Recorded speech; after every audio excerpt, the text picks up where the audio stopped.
Hey guys, welcome back. Tisha here, back with another review for Sister Wives Season 15. Let me start off by saying that I am risking it all here because I did not clear off the memory before I recorded this video because my other two, for whatever reason, are still uploading. And I get nervous about deleting things without uploads being complete because I've done that before and had to start all over. So hopefully there's enough memory here for me to do this. This season has made it blatantly clear to me that Cody does not desire plural marriage, despite what he's told us now for 15 seasons. If it were up to him, if he was not on TV, if he wasn't worried about the backlash that he would get, I think that Cody would have divorced several of the ladies by now. He thinks that Christine obviously would be happier as a monogamous, which he was right about that. He feels like Mary and him are done, and he could care less about what she has going on as long as he gets that check every month like he's supposed to. He just, in my opinion, simply doesn't care anymore. But I would have much more respect for him if he would be honest and just come out and say it instead of acting like it's the wives who are having all these issues with being a part of plural marriage when he himself is clearly having issues as well. He likes to act like his issues are solely because of the wives, but a lot of it is because of him as well. So go ahead, do me a favor and hit the like button as we begin. So we start this episode with Cody having a heart-to-heart with us, the viewers, letting us know that he and Mary recently got together for their 30th wedding anniversary, which basically consisted of him ranting about all the things that he's not liking with his plural lifestyle. They've been doing what they can, but they really haven't been doing well together or lived together in the past 5 years. I thought it was 6, but we're going to go with 5 now. So this has led him to wonder if plural marriage is something that all of his wives desire.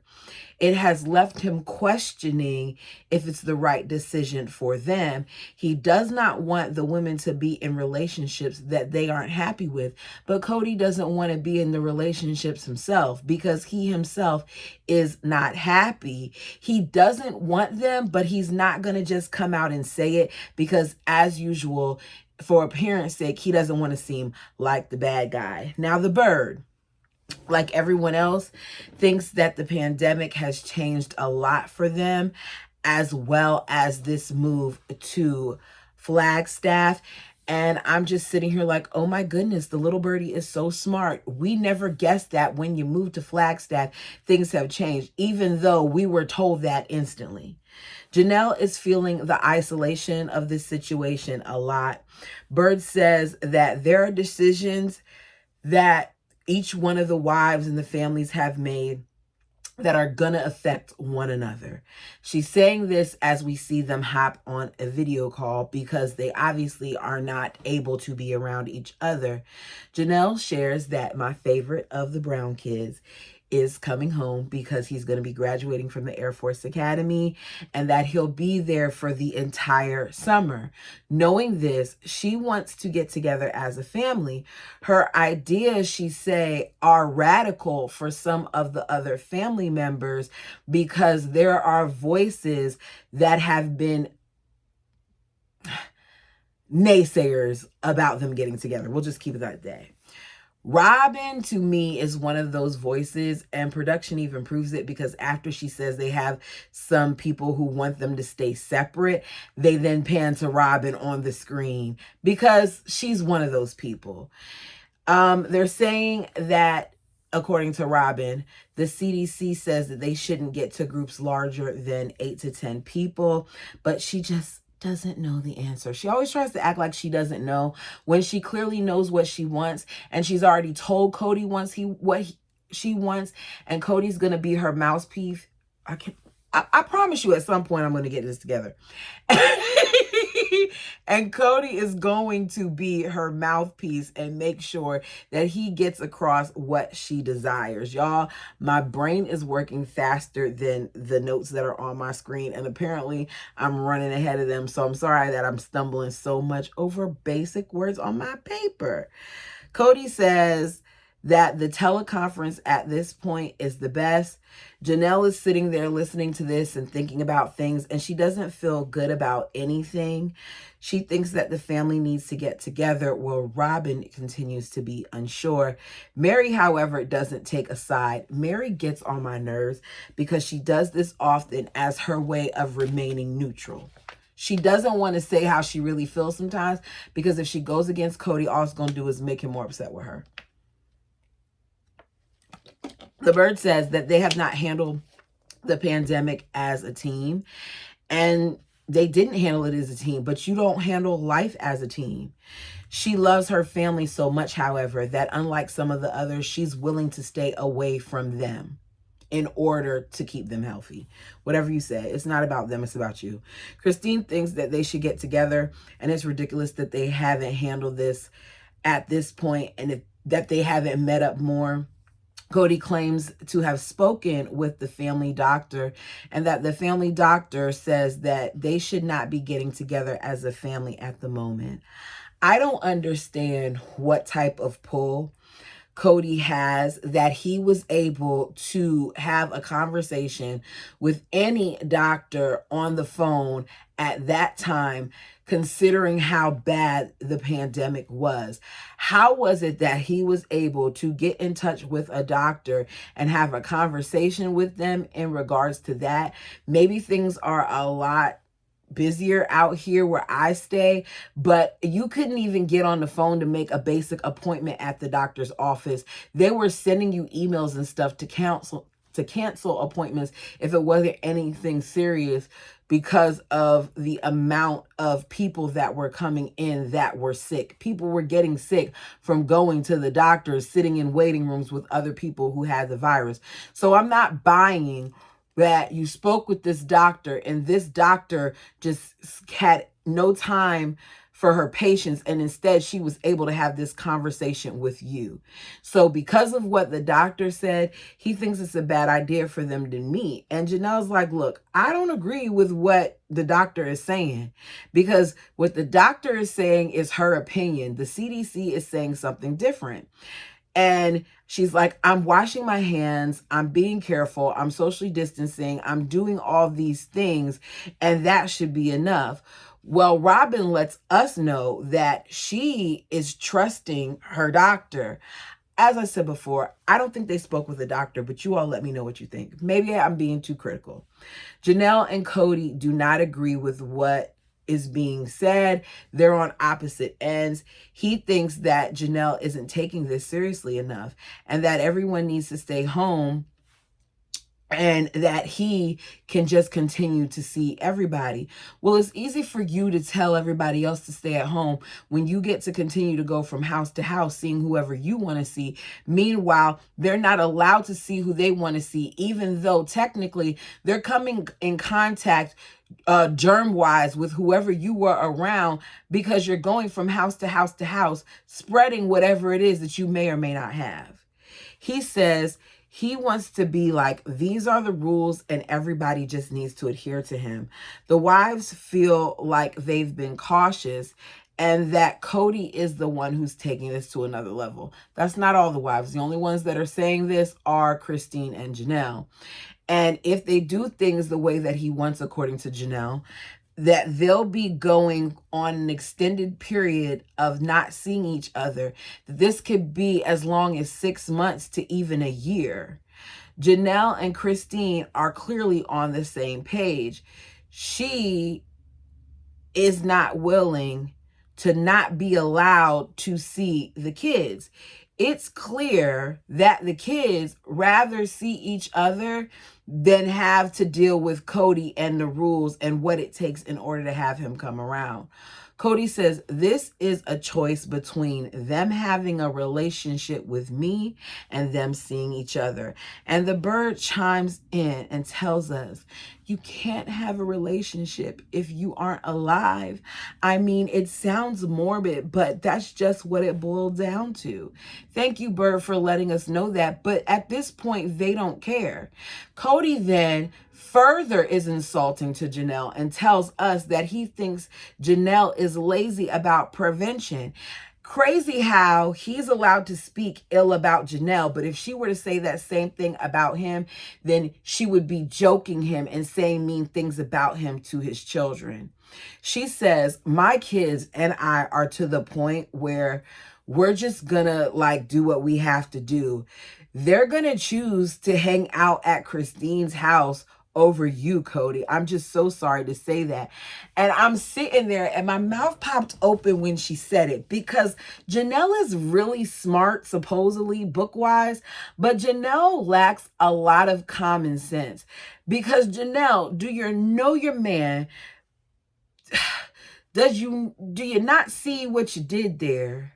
Does she not see that this is going to cause further problems for Christine, because she just made Christine, who is already in trouble with him, an additional target for his rage, because he locks in on somebody. He beats them down till he can't beat them down no more emotionally, and then he goes on to the next one. He did it with Mary, and he's currently doing it with Christine. There is a reason why when Mary is on that phone, while Mary is in person, while Mary is face-to-face with these people, that Mary isn't saying much, because over the years, she's learned what happens when you go against the big, bad, bald eagle, which is Cody.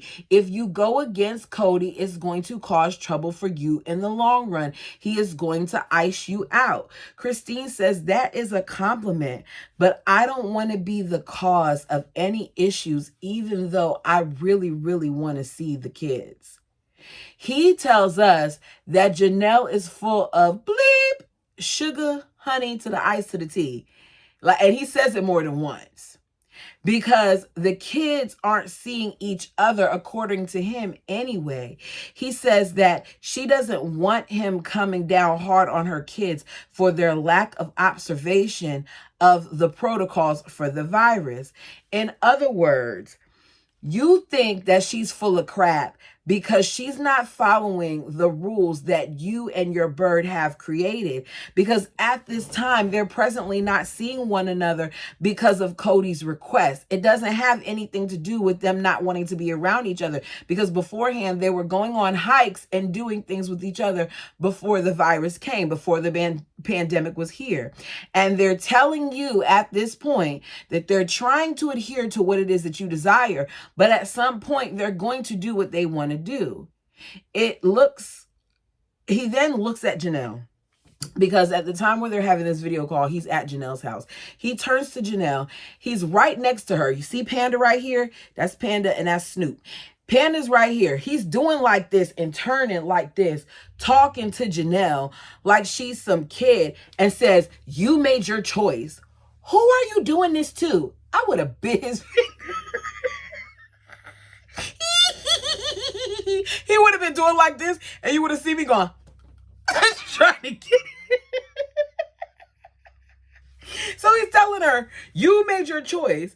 Then he turns back to the camera with the other wives and says to them that my choice is going to be one where I don't live to have regrets. I wonder how he feels now about that choice, because in my opinion, he made some pretty crappy choices. And I'm not speaking in terms of the pandemic. I'm speaking in terms of the decision that he made to even uproot the family and move to Flagstaff in the first place when it came to his family. Christine says, if Janelle and I later come to a conclusion that our kids are going to hang out, then Cody's basically letting us know in this meeting that he's not going to come over. And I just don't understand why he thinks that it is okay, as I've said time and time again, for him to see everyone, but everybody else isn't allowed to see each other. It's a punishment that makes absolutely no sense. Mary wants them to work together as a family, but clearly that's not going to happen because you all haven't worked together as a family for years. The idea of a socially distanced picnic is put forth saying like, look, we should do it on Coyote Pass. Some of the wives, like Christine, feel like it's a good idea. The bird and Mary don't really say much, but you can tell that the bird is concerned and she's apprehensive. Cody is as well. There are then talks about how Cody feels like there is an underlying lack of trust in the family, and that there are people in the family that don't believe that the virus can cause harm. No one in that family said that. Fact of the matter is they all did understand that they could cause harm. Now, some of the teenagers, didn't think that it would affect them as much as it did others.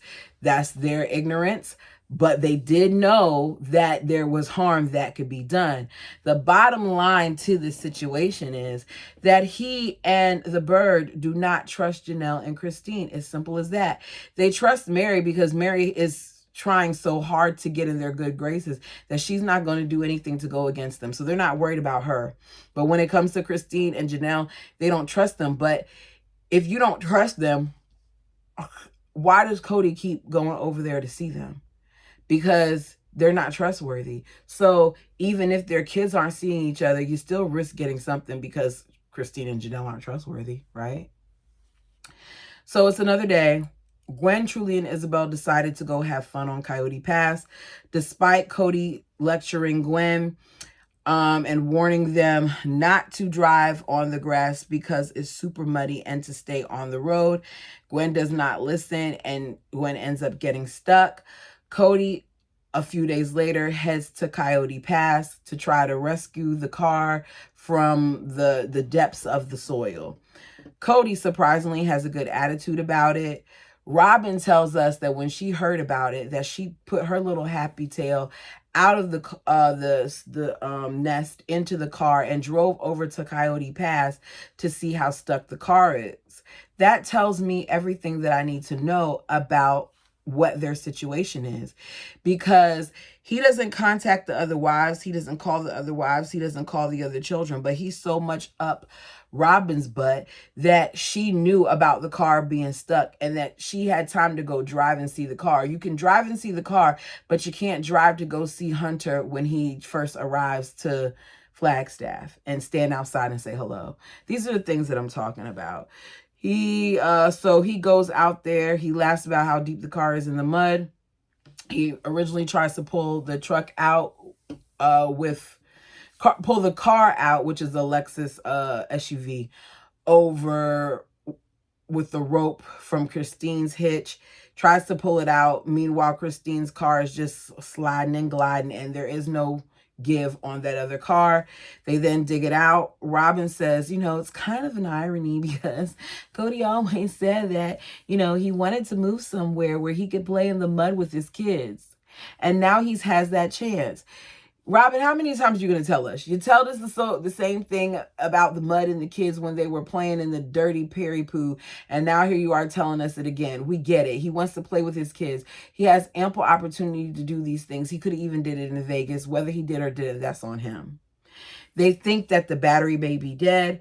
Janelle lets us know that the car at the point when they bought the car was already 15 years old when they got it from Maddie in high school, and that it's had its share of kid ownership, and that there's no telling how much time they have with the car, but they finally get it out. The kids praise Christine about getting it out. Cody tells us he doesn't care who gets the praise. He's just happy that it's out. But the fact that you pointed out that they praised Christine and not you shows that you did care and you did want the praise. Those kids know Cody's ego by now. They know that they should have ran over and said, "Thank you so much, Father, for you have saved us," because it just would have made him so happy. These are the things that he lives for. Adoration. That's why he stays at the bird's house, because they adore him. Back to Janelle.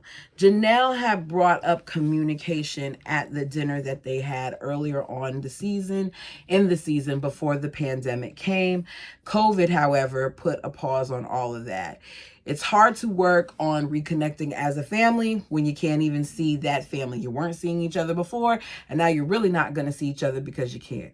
Janelle is wondering what she can do to make things better and to make the communication better. So she calls the queen of communication over herself, the bird, because because she understands that that is part of the problem. If you want to get in good with Cody, you got to get in good with his bird. Janelle has asked Robin to come by to have a chat. She comes to the back. Janelle says, I'm 51 years old and I'm ready to start changing my communication skills. I need to adjust them. I'm realizing that sometimes I come across as this way. Robin notes that they talk at each other, not to each other, that there are a lot of unsafe, her word, conversations that happen in the family. There goes that freaking word again, and I hate it. Just because something makes you uncomfortable or makes you uneasy does not mean that it's not safe. We get pushed sometimes to have conversations that we may not necessarily want to have, but this family uses these buzzwords all the time to make it okay for them to run and retreat from situations. And she tells us that she often, after having the chat with the adults, goes home with a tummy ache. Why? She says a stomach ache, but I said tummy ache because when she's talking, I just feel like there's times where she tries to act like she's so innocent and demure and so childlike, and she just doesn't understand the complexities of all of this stuff because it upsets her so much when she's taking on what Christine had told us already years ago she experienced. Now all of a sudden, the bird, who a lot of times is not under fire, is not being scrutinized, now has stomach aches as well. She says that, she is vocal and the bird, is not as vocal. Since when? You talk for other people all the time, so you're clearly vocal. She says that her and Cody do not fight much, and that is because she had a lot of volatile fights when she was in her previous marriage. So she promised herself that were she ever to get married again, that she's going to be more cautious and more careful. There's nothing wrong with her being more cautious and more careful. I just feel like she's manipulative with her approach. So Robin says she's on board with changing the way they communicate dramatically, and that this conversation is relieving her. Meanwhile, it's confusing me because it just seems like they're talking in circles and that Janelle is kind of walking on eggshells. They agree that being united is the key to wanting their family to last long term, and that has to happen in order for them to operate as a polygamous family, for them to be united, because when they're not, they're operating more like a monogamous woman who shares this husband. I think it was a pointless conversation because Janelle is blaming herself for things that I just don't feel like she's responsible for. Okay, because of Hunter's graduation, Cody has spent a few days at Janelle's house. According to him, it was a great time. There was a lot of vulnerability there, and it was lovely. So today he is going to make up for the time that he had apart from Christine, because as we know, it was her birthday at the time. It's still the pandemic, and there isn't a lot of options as to what they can do to celebrate. So his idea is for them to drive around looking for a pretty spot. I personally feel like he put very little effort into it. You can do some other things other than just find a pretty spot during the pandemic, but he just did something, in my opinion, to say that he did it. So they will be taking a long drive to reconnect. This is their thing. It's something that they love to do. They're looking for pretty spots and planning to have a great birthday adventure. That wouldn't work for me. I know. I just feel like you can hike, or you could do a sip and paint outdoors. You don't drink wine, so have some champagne flutes or something, wine glasses with some apple cider, juice or something like that. Like, I just feel like there's so many other things that you could do other than just going to 30-something minutes wherever Sedona was outside of Flagstaff, sitting down and watching the sunset as you talk about the family. Christine asks if he thinks that if they're going too far with the family separation, and Cody doesn't think they're going too far. He says that a lot of the problem is that they're using emotions rather than science. He cannot help but feel like a lifeguard in the family who's having to kick people out of the pool because he's trying to police everyone and people aren't following the rules. Christine said, Cody, if Maddie comes and she brings Axel and Evie, I'm not going to be able to be okay with not going to see them. He basically can't dictate the rules for her. And I'm with Christine on that. When it comes to that, like some of the stuff that he was requesting was unreasonable. And then when Maddie and Axel come, you want to stay away from them for 2 weeks. So by the time you go over there, they're probably going to be gone. They get excited about looking over Sedona. Christine admits that she and Cody have had a rough relationship over the last couple of years, especially since he brought up the one home idea, because she told him for years that she would never do it again. And out of the bunch, she was the most vocal about it. It made her feel like, once again, she is on the lowest part of the totem pole, making him feel cynical about polygamy. She feels like she's this small spot in this big picture. And he feels like the real problem is that no one enjoys plural marriage anymore. He says it's been an endure to the end type of experience. Like, we're going to endure to the end of this so that we can, make it wherever we're supposed to make it. And he doesn't feel like it can be fixed. He feels like it's a challenge, plural marriage, that Christine doesn't enjoy, and a challenge that, if he's being honest, he doesn't enjoy. She doesn't feel important to him, and that's because she's not. Christine doesn't matter. So they sit there looking at the sunset, and that's the end.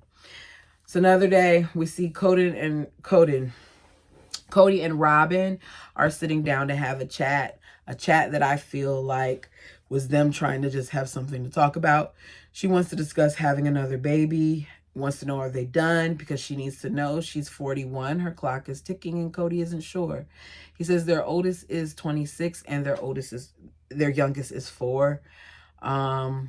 Ari being 4 years old with a pacifier still in her mouth, not my style. But I am also someone who never gave my child a pacifier. He was taught really early on to self-soothe, and as a result, he had the same habit that I did, which was to suck our tongue. And he didn't put his fingers in his mouth.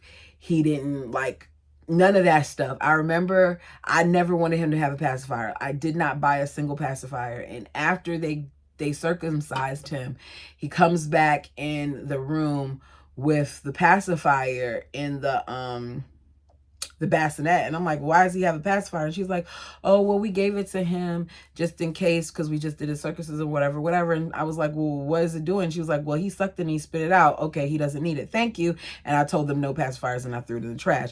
Just my style. I didn't want to have to go through trying to wean my child off of a pacifier. To each his own, but I'm judging you when your child has a binky at 4 years old. But Ari is not like the other kids. Robin says, she's getting better. Cody said, no, she's not. Because she still sleeps with them. And she's jumping on the couch, he says, and hanging out while he is dozing off and just wanting to sleep. And he finds himself arguing with a 4-year-old who has the vocabulary of a 10-year-old, but she's not acting like one. And there's a simple thing here. There is no discipline. You're allowing her to do these things. You're allowing her to stay up at night. If she wants to stay up till 12 o'clock at night or later than that, that's fine. But what you're not going to do is you're not going to be jumping around on the couch and things of that nature. You're going to be laying down. You will be reading a book. We'll play some white noise or something along those lines. I'll read to you, but you're not going to be having a free-for-all thinking that this is playtime and expect for that child to wind down. It's just not a thing. I guess I'm too strict, because that was never going to be a thing in my household, ever. My child was on a nighttime routine from when he was a couple months old. That's one thing of advice. Well, my mom gave me a lot of advice, but one thing I am thankful that I listened to, because even now, my child is 17 years old. I can't remember the last time I had to say, oh, go get in the shower, or, oh, you need to make sure you eat now, or this or that, because it's always been routine for him. So it was ingrained in him very early on that at a certain time, he's just going to do certain things. Thanks for my military roots and upbringing. I don't know what to say. I'm grateful for it. So he mentioned that he's not done having children. Robin said, like, you joke back and forth about it, and sometimes you say you're not done, sometimes you say you are. He says, the youngest is still keeping him up at night. So he's basically exhausted, which means Cody's done. He may joke around about it and may want to get under the other wife's skin by saying it, but Ariella is a handful. She's not like his other children who weren't doing all of that. Robin is crying in confessional. She says, I just want to make sure that that all of my babies are here with me. I'm just not sure if I'm done. I am 40. At the time of this, Robin was 41. And I'm telling you all, in my mind, in this mind, in Tisha's mind, Tisha is done. I am done. I always said that I wanted to have 2 girls and a boy, and I'm extremely thankful for my boy. At this point in my life, the way that I have it planned out, the only way I'll have any additional children is if I'm with somebody who already has kids, and those will be my bonus kids. Because the thought of starting all over when I currently now have a senior in high school and I have to start all over, and the way childcare is now and the way things cost now is not something that I want to even think about. She tells us that she made promises to a certain amount of children in the pre-life to be their mother.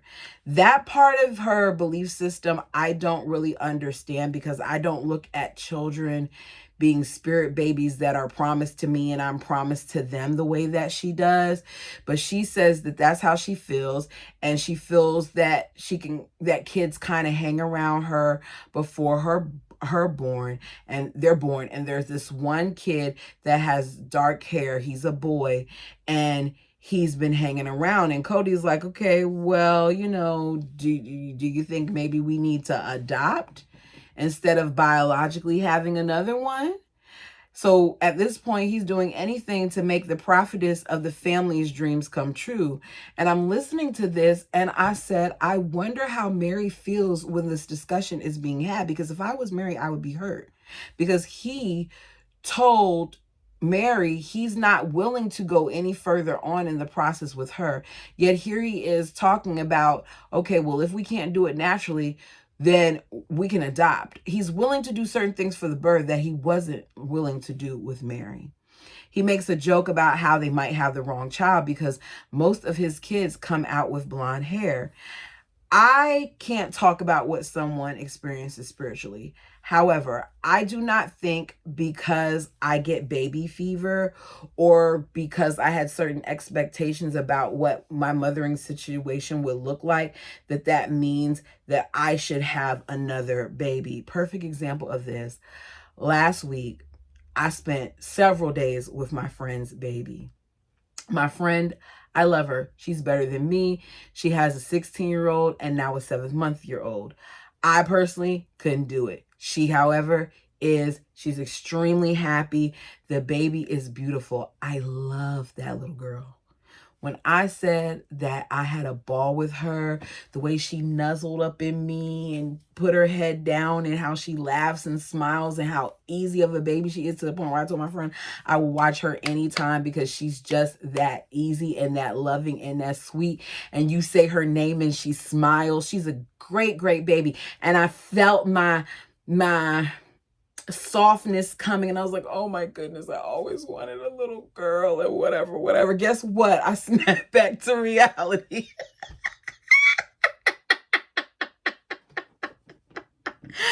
I snapped back to reality real quickly when I started thinking about all the other things. So I can't say whether or not she was supposed to have any more. Obviously, at this point in her life, she's not, because she did not have any more. And I'm just listening to this situation like, is this something that's really bothering Robin?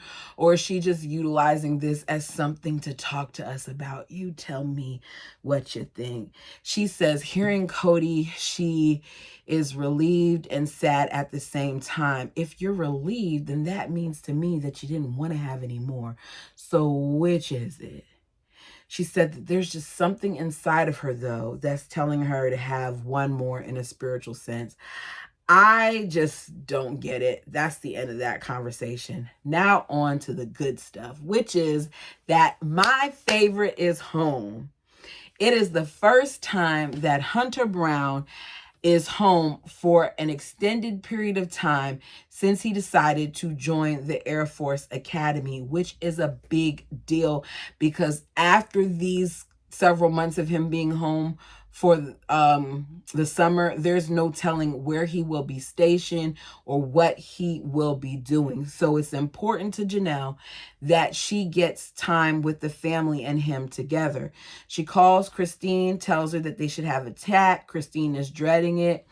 As he walks in, Janelle tells us that Hunter is the life of the party, that he lights up the room, that he is joy.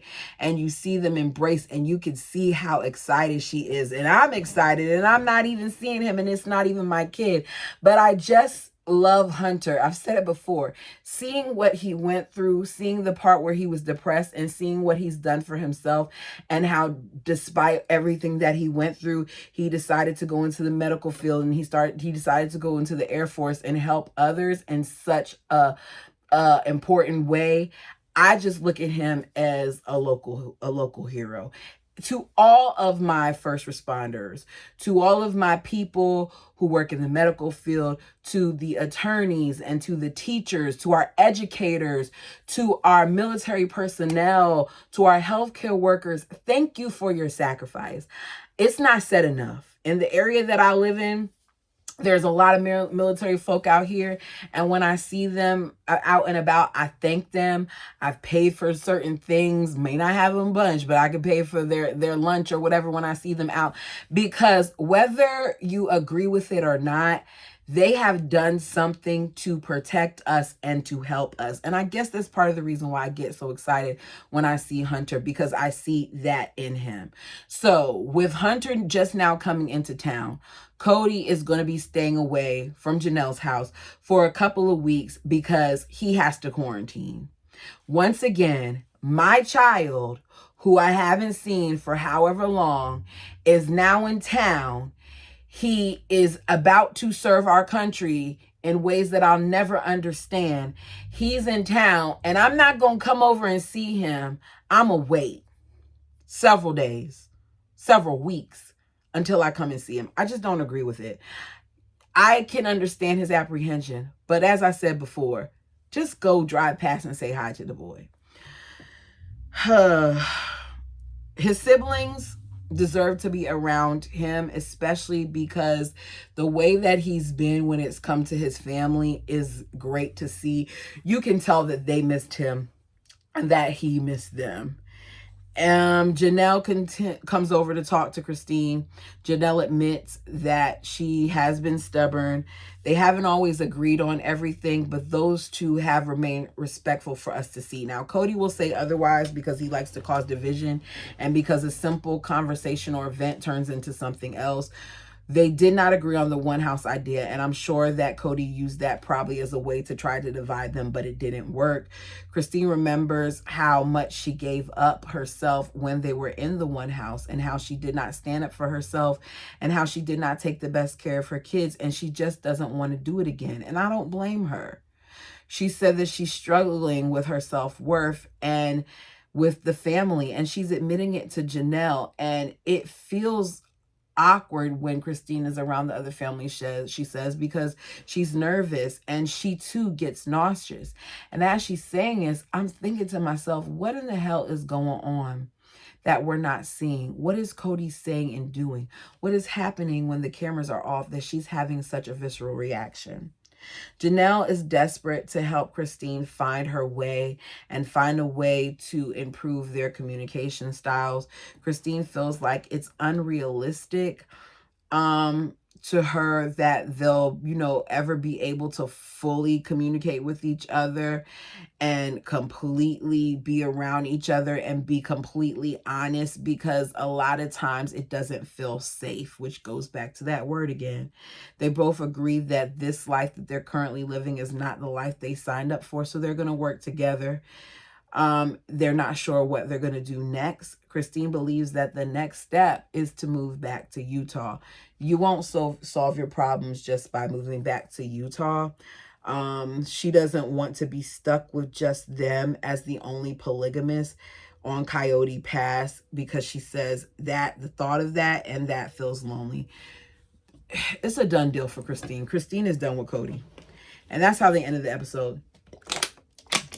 Janelle thinks that they need to come up with a better communication plan. Anyone else notice how Janelle's conversation with Christine felt different? That it didn't seem like the same level of tension there with Christine as it did with Janelle? That they really have created a space for each other where they feel, their word, safe. Janelle's conversation with Robin, to me, felt like she was talking in circles and it was a bunch of the same old, and we didn't even see her talk to Mary. So what really was the point of any of it? You all, let me know how you feel down below. Like the video, subscribe if you haven't done so already, and until next time. See, there it goes. Y'all see it? I clicked the button. I had my little peace fingers ready. I was like, ah! If you've been here for a long time, you know about me and this clicker. So let me try again. All right, y'all.